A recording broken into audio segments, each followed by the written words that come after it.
Meus amigos, o Brasil tende a sofrer forte retaliação por parte dos Estados Unidos de Donald Trump, tá? Essa não é uma torcida contra o Brasil, é uma constatação da realidade. Por quê? Porque a gente vê aí como é que o Lula vem se comportando, como é que especialmente ele se comportou na chegada dos deportados lá dos Estados Unidos, né? Brasileiros ilegais, alguns criminosos, toda essa narrativa que foi criada em volta disso tudo, porque eles chegaram algemados, porque não sei o que, foram tratados disso, daquela maneira, enfim, sempre aconteceu, é uma política que não é novidade. Deportados, inclusive do governo Biden, chegaram aqui também algemados, com o mesmo tratamento. No entanto, foi feito todo um estardalhaço em cima disso, né, com a ajuda da velha imprensa, da assessoria de imprensa do Lula, né, da Globo, CNN e tudo mais. E o Lula especialmente se comportou como se os Estados Unidos tivessem quebrado o acordo que há entre Brasil e Estados Unidos, né? E isso não aconteceu, claro, colocando a culpa em Donald Trump. Trump não é besta. Ele tá vendo o que tá acontecendo, tá vendo como é que o Lula se comporta. Ele sabe que durante a campanha presidencial lá nos Estados Unidos, o Lula chamou ele de nazista, de fascista, né? Disse que a eleição de Donald Trump significaria a volta do nazismo e do fascismo, né? Então, assim, tudo isso vai contribuir para que o Brasil sofra retaliação por parte dos Estados Unidos. E, novamente, essa não é uma torcida contra o meu país, é uma constatação da realidade, né? Agora eu vou dar uma de Miriam Leitão. Entenda como isso vai acabar contribuindo para a democracia no Brasil. Como isso vai contribuir para a volta da liberdade de expressão por aqui. Vejam só, meus amigos, a gente sabe como é que isso vai acabar, a gente só não sabe quando, né? Mas nós sabemos que não há tempestade que dure para sempre, que o mal não vai prevalecer para sempre, que não há ditadura que dure para sempre. A gente só não sabe como é que o cidadão chegou lá com 60 milhões de votos porque ninguém vê em nenhum lugar, não é?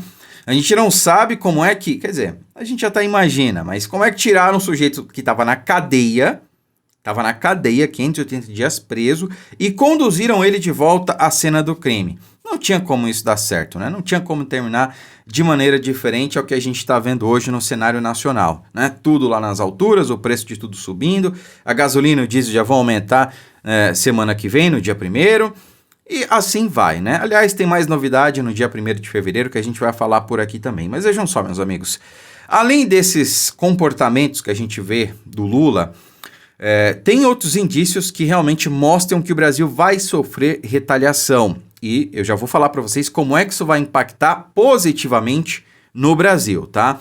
O Brasil também está fazendo o seguinte, ele está ameaçando usar moedas alternativas ao dólar em comércios, em transações ali com países que compõem o BRICS, tá? E isso está incomodando os Estados Unidos. Não incomodava a política de Joe Biden, mas com Donald Trump isso vai mudar, isso vai ser diferente.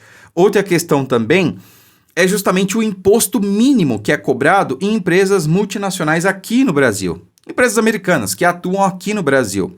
É cobrado um valor mínimo de 15% sobre o lucro que essas empresas têm. É algo que particularmente eu sou contra, né? Aí cada um tem a sua opinião, mas eu sou contra, porque se uma empresa estrangeira vem, investe aqui no Brasil, assume um risco, porque é um risco empreender no Brasil, pela justiça trabalhista que a gente tem, pela insegurança jurídica que a gente tem, é um risco muito alto. Uma empresa de outro país vir aqui investir o dinheiro num país como esse, né? Lamentavelmente, não estou dizendo que eu concorde com isso, estou dizendo que é lamentável esse cenário, né? Então, eu acho que não devia cobrar imposto dessas empresas, tá? Ou ser o mínimo possível. Agora, 15%, cara, 15%, tudo bem, cada um tem a sua opinião. Outra questão importante é justamente o avanço do ativismo judicial no Brasil. A gente sabe o que está acontecendo aqui, a gente só não pode falar, a gente só não pode reclamar, a gente só não pode citar nomes muitas vezes, mas a gente sabe que há perseguição política, que há um ativismo judicial muito grande, muito grande. E Donald Trump sabe disso. Ele não é cego. Ele está sendo muito bem assessorado. Aliás, nem precisaria, o cara sabe do que está acontecendo aqui nos Estados Unidos, aqui no Brasil. E como isso vai refletir não só aqui no Brasil, mas no mundo todo, porque o Brasil hoje é usado como uma espécie de laboratório. Estão tentando implementar a ditadura oriunda ou através do judiciário no Brasil. E se der certo, eles vão exportar esse modelo para o mundo todo. Então não pode dar certo aqui no Brasil, porque se der certo, meus amigos, isso vai acabar com a democracia global, digamos assim, como nós conhecemos hoje. Essa é a questão. Né? É a nova transdemocracia. É uma ditadura, na prática, que se transveste, que se diz ser democracia. Esse é o Brasil de hoje. E se essa democracia relativa do Lula der certo, ferrou. O mundo inteiro vai estar suscetível a ela. Então não pode dar certo e Donald Trump vai trabalhar para que os planos do sistema não progridam aqui no Brasil, tá? Agora, como é que isso pode ser positivo para nós? Vejam só. Muita gente olha para esse cenário, né, e encara essa retaliação de Donald Trump de maneira cética. Pô, cara, tudo bem, se desgoverno precisa cair, mas Donald Trump vai sobretaxar o Brasil. Isso não vai ser bom para os brasileiros? Não, isso não vai ser bom para nós, né? Empresas vão deixar de exportar, portanto vai entrar menos dólar aqui. Se vai entrar menos dólar, o dólar vai subir, oferta e demanda, e o preço de tudo vai aumentar. Como é que isso pode ser bom para o Brasil, Deacon? Não pode, não vai ser.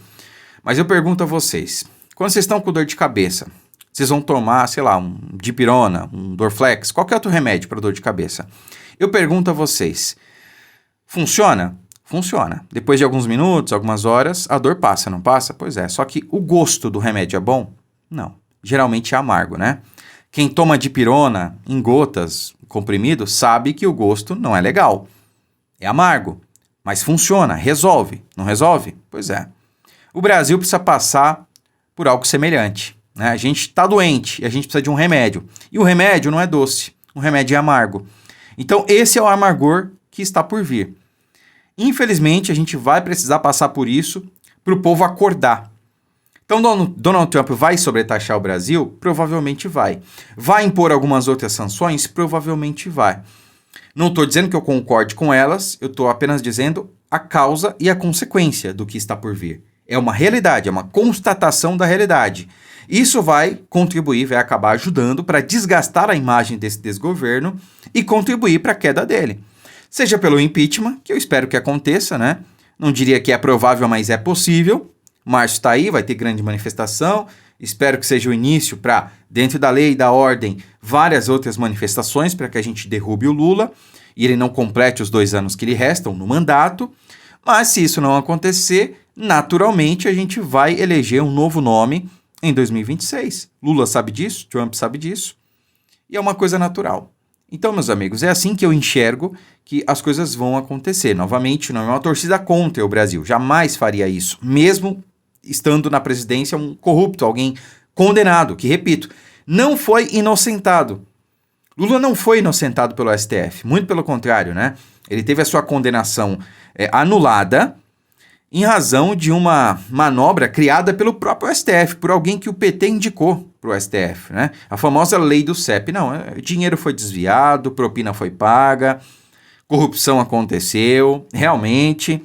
Só que o foro competente para julgar os crimes do Lula não era Curitiba, ele tinha que ser julgado em Brasília. Então vamos anular tudo, começa tudo do zero.